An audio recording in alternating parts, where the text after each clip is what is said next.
This second segment focuses on the violence basically coming from the left. Nowadays in the news, we hear articles and talking about new news segments, mostly from liberal outlets, of course, talking about how conservatives are the ones coming to assault people and harm people and attack them. When in reality, the people in the party of tolerance are the ones showing how intolerable they are. I remember watching this episode of South Park a couple days back. It's called the Death Camp of Tolerance.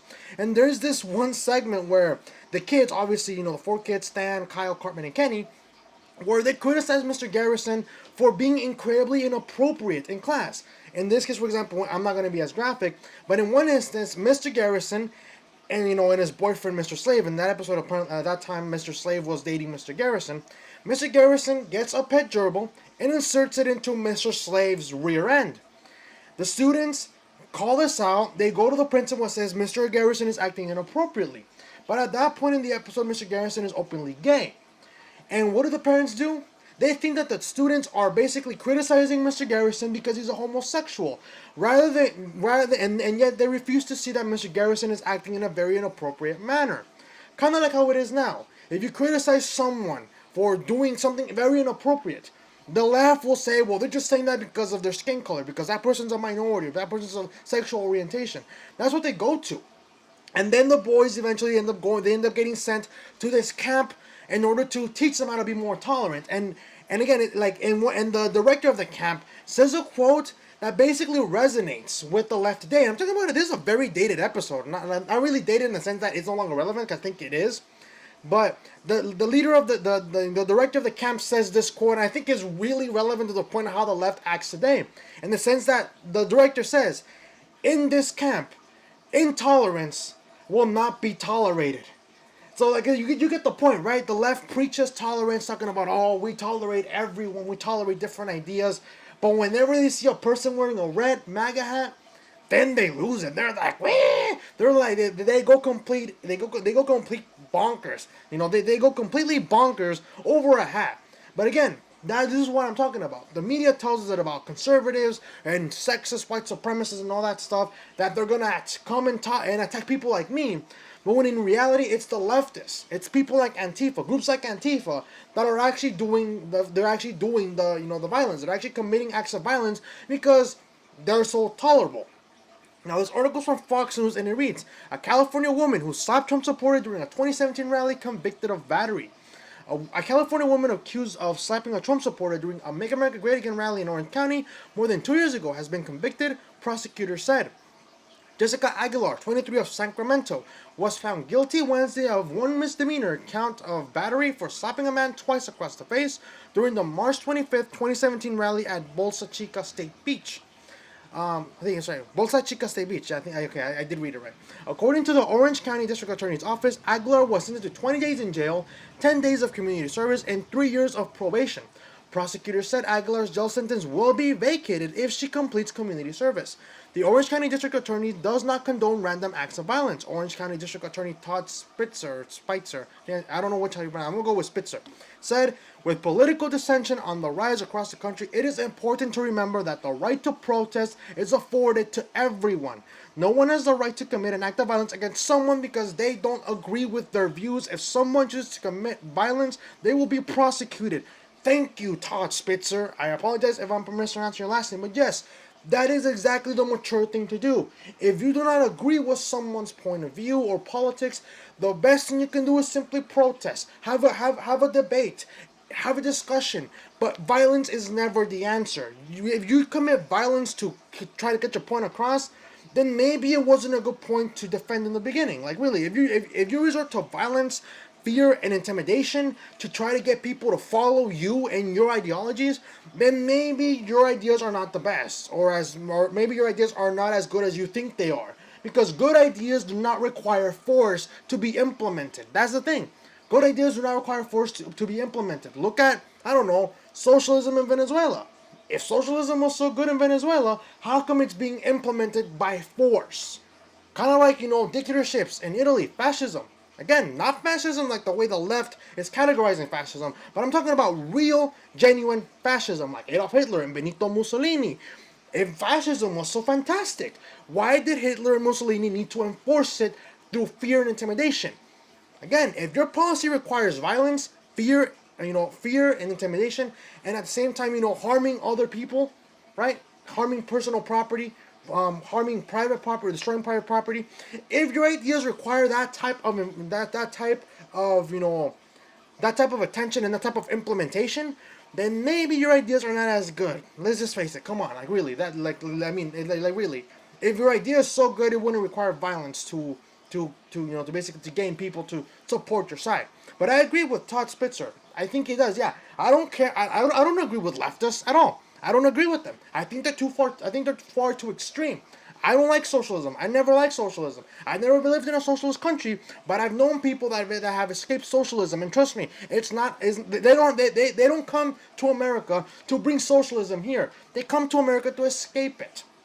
Okay, like I said, I don't agree with the leftists, but I respect the right to protest. To protest, meaning they can stand outside of a building and hold picket signs all they want. But I do not respect their right to destroy private property and personal property. And I do not respect their acts of assaulting people because they do not agree with their political ideologies. Okay? The March 2017 rally, which drew about 2,000 participants, turned violent after counter-protesters tried to block Trump supporters from marching on the state beach, the Orange County Register reported at the time. 3 other counter-protesters were charged with felonies for allegedly spraying pepper spray at Trump supporters. And that concludes the article.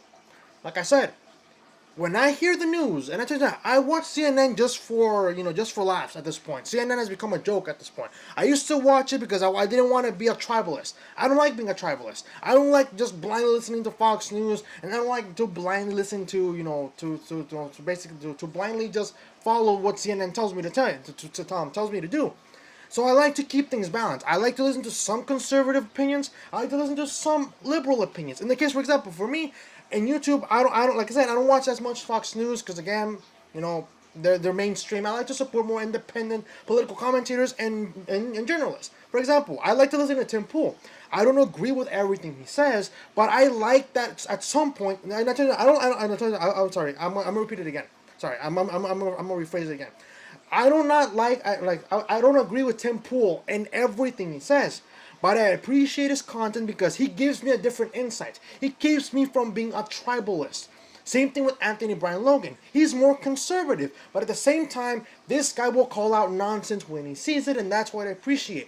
People that will call out stuff when it needs to be called out, and those people, having people like Tim Pool and listening to people like Anthony Brian Logan, they keep me from being a tribalist. I'm not too leaning full to the left, and I don't lean too much to the right because I like to have the 2 different perspectives. I like to have multiple perspectives in order to get the bigger picture, in order to get what's really going on. Like I said, I don't agree with Tim Pool 100%. I also don't agree with Anthony Brian Logan 100%. But I appreciate their opinions because they keep me from being a tribalist. And again, nowadays it's all about tribalism. No matter who they are, people will blindly support Trump because he's a Republican, others will support Democrats because they're Democrats and all that stuff. I'm not a tribalist. I'm a centrist. I will call out nonsense when I see it, and I will give credit when good things happen, regardless of political affiliation. But again, we're always being told that it's the left, it's the right, and the white supremacists and the patriarchy that are coming to attack us and destroy our way of life. When in reality, it's the party of tolerance, and I say that in quotes, that are actually doing the violence that apparently the other side is trying to enact. But like I said, think about this for a minute. Who is really the aggressor here? I don't care. I don't care if this woman was a Republican and slapped a Democrat. I really don't care. You do not have a right to attack someone. That's not protected under the Constitution. You can hold a counter protest, sure, but you do not have a right to invade someone else's personal space and assault them, physically assault them. Of course, you do not have that right. So I think justice was dealt to this woman.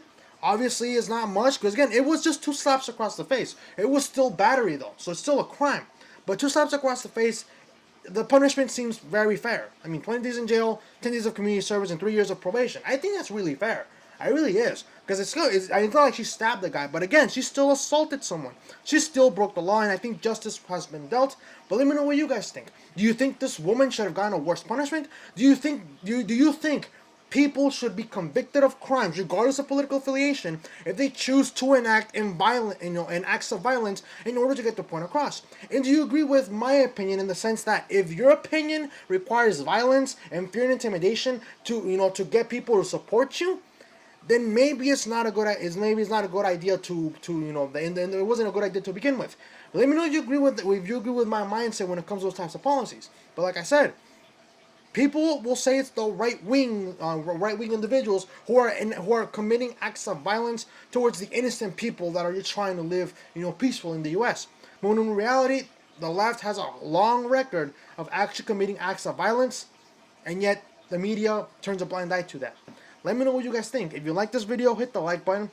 Share the video as well. I really do appreciate that. YouTube decides to derank independent political commentary.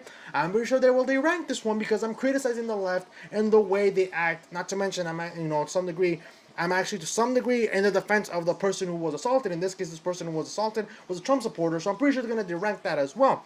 But it's common sense. If you attack someone, regardless of political affiliation, you should be arrested, convicted. That is, if there's enough evidence to prove it, and you should be jailed for basically assaulting someone, regardless of political affiliation. But if you're new to the channel, hit the subscribe button, hit the notification button as well. But like I said, and I say this in every video, sharing the video is the best thing you can do. If you're watching this video, I appreciate it, and that tells me that you like hearing what I have to say. And I'm not telling you to agree with me in any case. I actually welcome different opinions. I actually want you to provide me a different insight.